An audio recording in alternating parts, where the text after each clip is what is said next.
Anim ang patay sa pagtama ng missile ng Russia sa postal terminal sa Kharkiv region sa Ukraine. Ayon sa Kharkiv Region Prosecutor's Office spokesperson, pinalipad ng Russian forces ang dalawang missiles mula sa Belgorod region malapit sa border nila ng Ukraine. Agad namang isinugod sa ospital ang nasa 16 na nasugatan sa insidente. Tiniyak naman ni Ukrainian President Volodymyr Zelensky ang pagkamit sa hustisya sa mga nasawi sa pag-atake. Niyanig ng magnitude 6.1 na lindol ang Nepal. Ayon sa National Seismological Center, naitala ang sentro ng lindol sa bayan ng Dading sa layong 55 kilometers sa kanlurang bahagi ng Kathmandu. May lalim ito na 13 kilometers o 8.1 miles.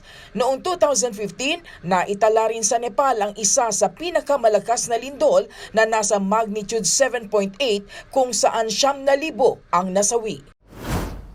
Dahil naman sa tindi ng tagtuyot na nararanasan sa ilang bahagi ng Brazil, ilang kakaibang ancient rock carvings ang nadiskubre ng ilang residente sa Negro River sa Brazil. Karamihan sa mga ito, tila hugis mukha ng isang tao na maaring iniukit 2,000 taon na ang nakalilipas. Nakita ang mga kakaibang rock carvings sa pagbaba ng level ng tubig sa ilog. Samantala, nagpadala na ng tulong ang gobyerno sa mga lugar na apektado ng tagtuyot. Joy Salamatin, para sa Bayan.